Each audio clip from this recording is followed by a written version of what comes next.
میں جو crypto trading میں مین جو کردار ہے وہ اس وقت بٹ کوئن ادا کر رہا ہے. ٹھیک ہے, کام کر رہی ہے بائنانس, ٹھیک ہے, جو اس وقت دنیا کی سب سے بڑی ایکسچینج ہے, اور ایک پراپر سسٹم ہوتا ہے, ٹھیک ہے, جس کی بیس پر بائر اور سیلر کا پریشر, فائیور اس طرح کے بہت سارے پلیٹ فارم ہیں, کسی وہ اپنی اوقات سے بھی زیادہ کما رہے ہیں. تو میں جڑ سے بھی کہیں آگے چلا گیا ہوں اور الحمدللہ آج اچھا خاصا کما رہا ہوں. یا بار دنیا کے جتنے بھی لوگ ہیں اور میری وجہ سے وہ الحمدللہ آج اچھا خاصا کما رہے ہیں. الحمدللہ میں بغیر کسی لالچ کے یہ کام سکھا رہا ہوں, ٹھیک ہے. لوگ اس کی جو ہے لاکھوں روپے فیس لیتے ہیں, ٹھیک ہے. الحمدللہ ان کا ایکسپیرینس جو ہے وہ میرے برابر نہیں. السلام علیکم ناظرین, میں ہوں خالد ارشد. آج ہم جس شخصیت سے آپ کی ملاقات کرا رہے ہیں انہوں نے سوشل میڈیا کو, اگر یہ کہیں کہ انہوں نے سوشل میڈیا کو فتح کیا تو یہ بجا نہیں ہوگا. سوشل میڈیا ایک بہت بڑی فیلڈ ہے جس میں مختلف قسم کے شعبہ جات ہیں, جہاں پر نوجوان اپنی اپنی صلاحیتیں دکھا رہے ہیں اور اپنا مستقبل سیکیور کر رہے ہیں. ڈیرہ اسماعیل خان کی تحصیل پروا سے ہے. یوں تو ڈیرہ اسماعیل خان کی تحصیل پروا ایک پسماندہ تحصیل ہے. پسماندگی کو نہیں دیکھا, بلکہ انہوں نے اپنی جو لگن تھی سوشل میڈیا پر, انہوں نے کرپٹو ٹریڈنگ کو اپنا ایم بنایا اور اس میں کامیابی حاصل کی, اور اتنی کامیابی حاصل کی کہ آج وہ ہزاروں بلکہ لاکھوں نوجوانوں کے ایک ایم بن چکے ہیں کہ ہم بھی ارتضیٰ کی طرح کامیاب ہو سکیں. تو ہمارے ساتھ موجود ہیں ارتضیٰ خان. السلام علیکم. سر کا تعلق تحصیل پروا سے ہے. دیکھا جائے تو تحصیل پروا ایک, ویسے تو ڈیرہ اسماعیل خان جنوبی اضلاع کا ایک پسماندہ ضلع ہے, اور اس ضلع کی پسماندہ تحصیل ہے. تحصیل پروا سے آپ کا تعلق ہے, تو وہاں سے آپ اٹھے اور سوشل میڈیا میں آئے اور آپ نے ایک کرپٹو ٹریڈنگ کو چنا, تو اس میں کامیابی حاصل کی. یہ آپ کو آئیڈیا کہاں سے آیا اور یہ کام آپ کب سے اس ورک میں یعنی کہ لگے ہوئے ہیں کہ آپ کامیاب ہو سکیں؟ خالد بھائی, میں تقریباً 2012-14 سے ہوں کرپٹو کرنسی میں, اور اس فیلڈ میں کام کر رہا ہوں. اور یہ آئیڈیا یہاں سے آیا کہ میرا ایک دوست تھا, ٹھیک ہے, تو اس وقت میں نے اس سے سوال کیا کہ یہ بٹ کوئن کیا ہوتا ہے. تو انہوں نے مذاق میں مجھے کہا کہ یار یہ آپ کے پاس کی بات نہیں ہے, آئندہ اس طرح کا سوال نہ کرنا, ٹھیک ہے. تو اسی دن سے میں نے سوچ لیا کہ اب اس کی جو ہے نا جڑ تک جانا ہے. تو الحمدللہ میں جڑ سے بھی کہیں آگے چلا گیا ہوں اور الحمدللہ آج اچھا خاصا کما رہا ہوں. اور میرے ساتھ چاہے وہ میرے علاقے سے ہیں, پاکستان سے ہیں, یا باہر دنیا کے جتنے بھی لوگ ہیں, اور میری وجہ سے وہ الحمدللہ آج اچھا خاصا. اچھا, کرپٹو ٹریڈنگ کا آپ نے کہا ہے, کرپٹو ٹریڈنگ کس بلا کا نام ہے؟ یعنی کہ اگر ناظرین کو اس سے کوئی دلچسپی ہو تو اس کے بارے میں تھوڑی سی معلومات دے دیں. اس بلا کی بات کریں تو اس میں جو کرپٹو ٹریڈنگ میں مین جو کردار ہے وہ اس وقت بٹ کوئن ادا کر رہا ہے, ٹھیک ہے. اور یہ زیادہ تر جو ہے نا چائنا سے ریلیٹڈ ہے, اور اس میں جو ایکسچینج کام کر رہی ہے بائنانس, ٹھیک ہے, جو اس وقت دنیا کی سب سے بڑی ایکسچینج ہے, ٹھیک ہے. اس کے اونر جو ہیں وہ CZ ہیں, ٹھیک ہے. اور اس میں مختلف کرنسیاں ہوتی ہیں, ٹھیک ہے, آن لائن کرنسیاں ہوتی ہیں, ان کے پروجیکٹس ہوتے ہیں, ان کے روڈ میپ ہوتے ہیں, اور ایک پراپر سسٹم ہوتا ہے, ٹھیک ہے, جس کی بیس پر بائر اور سیلر کا پریشر ہوتا ہے. مطلب کہ ایک بندہ ایک کرنسی کو لے رہا ہے, ہولڈ کر رہا ہے, اور ایک بندہ جو ہے اس کرنسی کو بیچ رہا ہے. ایک مثال ہے, ہم اپنی پریڈکشن کرتے ہیں, جو ہم نے محنت کی ہے اس کے انالائسز ہوتے ہیں, اس کی بیس پر جو ہے ہم ایک کرنسی ہے, فار ایگزامپل بٹ کوئن جو ہے وہ ابھی $1,15,000 پہ چل رہا ہے, تو ہم اس کی پریڈکشن کرتے ہیں کہ یہ 1,25,000 یا 1,10,000 تک آئے گا, ٹھیک ہے. اس حساب سے ہم اس کے سگنلز پرووائڈ کرتے ہیں جو کہ 100% ایکوریٹ ہوتے ہیں. اور یہ بٹ کوئن وہ چیز ہے جو سب سے پہلے فری میں دیا گیا تھا تاکہ لوگ ہولڈ کریں, لوگ اس کو بائی کریں, ٹھیک ہے. مثال ہے کہ اس وقت اس کی قیمت ٹوٹل 200 روپے ہوتی تھی, ٹھیک ہے, پاکستانی 200 روپے, اور آج 3 کروڑ سے زیادہ مالیت رکھتا ہے صرف ایک بٹ کوئن. مطلب کہ اگر یعنی کہ جب یہ شروع ہوا تھا تو کرپٹو کی جو مالیت تھی وہ صرف 200 روپے, اس سے بھی کم تھی.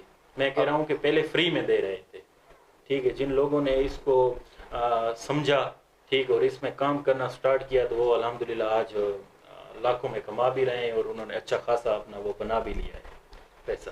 اچھا، آپ نے کب سے یہ کام شروع کیا، یعنی کہ کرپٹو ٹریڈنگ میں آپ نے کس سال سے شروع ہوئے، اور اس کو آپ جتنا آپ کامیاب ہوئے، جی، اس کامیابی تک پہنچنے کے لیے نوجوانوں کو کتنا انتظار کرنا پڑے گا؟ میں نے 2012 کے بعد سٹارٹ کیا اور جو مجھ پر عروج آیا وہ 2018 کے بعد تھا۔ مطلب کہ مجھے 6 سے 8 سال لگ گئے اس چیز کو سیکھنے میں، سمجھنے میں، کیونکہ ہمارا علاقہ جس طرح آپ کہہ رہے تھے کہ ایک پسماندہ علاقہ ہے، وہاں پر اس چیز کا رجحان نہیں تھا۔ تو جیسا کہ کہہ سکتے ہیں کہ مجھے کسی نے بتایا کہ بکھر میں یا کسی بھی علاقے میں ایک بندہ ہے وہ کرپٹو ٹریڈنگ کرتا ہے، تو میں اس کے پاس چلا جاتا تھا، اس کو منت کرتا تھا کہ مجھے تھوڑا بہت سمجھا دیں، ٹھیک ہے۔ تو اسی طرح میں نے تھوڑا تھوڑا اکٹھا کر کے اتنا کچھ بنا لیا کہ آج الحمدللہ ایک ایک چیز پر مجھے اتنا ہنر ہے، میں اس کو سمجھ بھی سکتا ہوں، خود بھی اس سے کما سکتا ہوں، اور میرے ساتھ لاکھوں بندے ہیں وہ بھی کما رہے ہیں اس چیز سے۔ اچھا، ہم دیکھتے ہیں کہ اسلام آباد ہو گیا، پشاور ہو گیا، لاہور ہو گیا، یا ہمارے جو جنوبی پنجاب ہے، بہاولپور، ملتان، یہاں پر مختلف جو سوشل میڈیا کے پلیٹ فارمز ہیں، وہاں پر آپ کی طرح بہت سے نوجوان کامیاب ہوئے، اور انہوں نے اپنے علاقوں کو ایک اپنے علاقوں کے نوجوانوں کو ترجیح دی، اور ان کو یعنی کہ اوپر لانے کے لیے وہاں پر اکیڈمیاں قائم کیں اور ان کو کچھ سکھانا چاہا۔ کیا آپ کے ذہن میں ایسا کوئی آئیڈیا پیدا ہوا کہ آپ بھی تحصیل پروا میں یا ڈیرہ اسماعیل خان میں اس طرح کی کوئی اکیڈمی کھول لیں؟ میرے ذہن میں آئیڈیا بھی ہے، اور الحمدللہ میں بغیر کسی لالچ کے یہ کام سکھا رہا ہوں، ٹھیک ہے۔ لوگ اس کی جو ہے لاکھوں روپے فیس لیتے ہیں، ٹھیک ہے۔ الحمدللہ ان کا ایکسپیرینس جو ہے وہ میرے برابر نہیں ہے، ٹھیک ہے۔ جتنی محنت میں نے کی ہے ان کو 1 سال ہو گیا ہے، 6 مہینے ہو گئے، اور میرا تقریباً 13 سال کا عرصہ بنتا ہے۔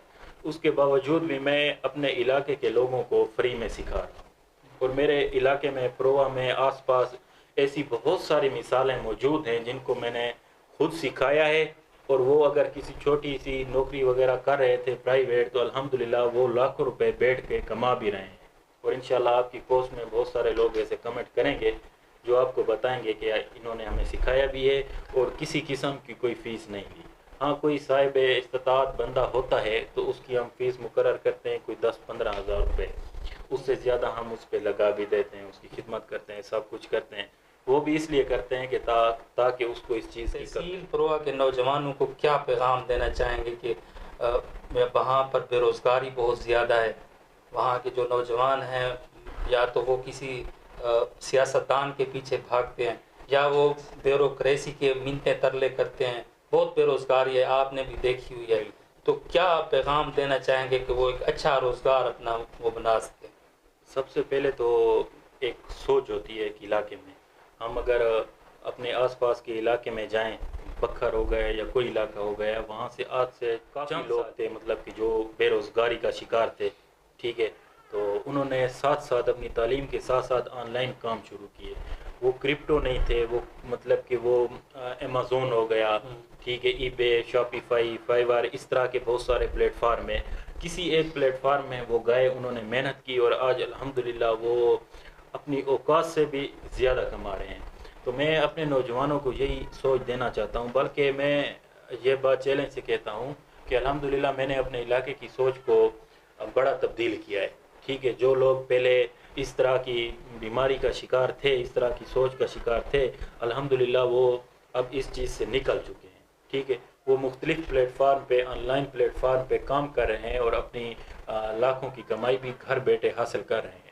تو مزید جتنے لوگ ہیں جو اس چیز کو جن کا مطلب کہ اس چیز کے بارے میں جس کو کسی چیز کا بھی نہیں پتہ، ٹھیک ہے، اور وہ سیکھنا چاہتے ہیں، تو وہ مجھ سے رابطہ کر سکتے ہیں۔ انشاءاللہ میں اس کو بغیر کسی فیس کے، بغیر کسی لالچ کے سکھاؤں گا، اور پہلے بھی سکھا رہا۔ اچھا، ہم نے دیکھا ہے کہ سوشل میڈیا پر بھی دیکھا ہے، آپ کو پریکٹیکلی بھی دیکھا ہے کہ آپ سماجی کاموں میں بھی بڑھ چڑھ کر حصہ گئے ہیں، خصوصاً تحصیل پروا کے ایریا میں۔ جی، تو درمیان میں ہم نے ایک آپ کا بیان بھی دیکھا تھا کہ وہاں پر سیاستدانوں کو ڈرنا چاہیے کہ آپ کی شکل میں ایک نیا سیاستدان تحصیل پروا کو مل رہا ہے۔ نہیں، ڈرنا بھی چاہیے، اور جہاں تک میں اپنی ذاتی رائے دوں تو ان کو شرم آنی چاہیے، ٹھیک ہے۔ کیونکہ میرا ماننا یہ ہے کہ جب آپ کا نمائندہ آپ کے علاقے کا ہوگا تو تب آپ لوگوں کے ترقیاتی کام بھی ہوں گے. ٹھیک ہے, ابھی میں اپنی مثال دے رہا ہوں. جس طرح آپ کہہ رہے ہیں, میں اس وقت ڈیرہ اسماعیل خان میں رہائش پذیر ہوں اور یہاں پر رہ رہا ہوں, لیکن جب بھی کوئی اچھا کام کرنے کی کوشش کرتا ہوں میں جا کے اپنے علاقے میں جاتا ہوں, نہ کہ میں ڈیرہ اسماعیل خان میں کرتا ہوں. ٹھیک ہے, تو باہر کے لوگ جب آپ لوگوں کے پاس آئیں گے, ٹھیک ہے, تو وہ سب سے پہلے اپنے کام کریں گے, نہ کہ آپ لوگوں کے کام کریں گے. باقی اگر 50 سال میں ایک دو چیز دے دی تو اس کو ترقیاتی کام نہیں کہتے. ٹھیک ہے, تو اپنی سوچ کو تبدیل کریں. یہ کھمبے, بجلی اور ان چیزوں سے جو ہے نا دنیا بہت آگے چلی گئی ہے. ٹھیک ہے, جس چیز کی آپ کو ضرورت ہے وہ آپ لوگوں کو لینی چاہیے. جی ناظرین, آپ نے ارتضیٰ حسن ایوب کی باتیں سنی, یقیناً آپ کو پسند آئی ہوں گی. انہوں نے ایک پیغام دیا کہ تحصیل پروا کی پسماندگی کو ختم کرنے اور نوجوانوں کو روزگار کے لیے صرف آن لائن سوشل میڈیا اور مختلف پلیٹ فارم کی طرف آنا چاہیے, کیونکہ ملک بھر میں بلکہ دنیا بھر میں نوجوان آن لائن کاروبار سے, آن لائن بزنس سے اپنا مستقبل سیکیور کر رہے ہیں. تو تحصیل پروا کے نوجوانوں کو, ڈیرہ اسماعیل خان کے نوجوانوں کو, بلکہ جنوبی اضلاع کے پورے یہاں کی جو پٹی ہے اس کو سریکی وسیب کی پٹی ہوگی, تمام نوجوانوں کو یہ پیغام ہے کہ آپ آن لائن بزنس کی طرف آئیں اور اپنا مستقبل سیکیور کریں. شکریہ.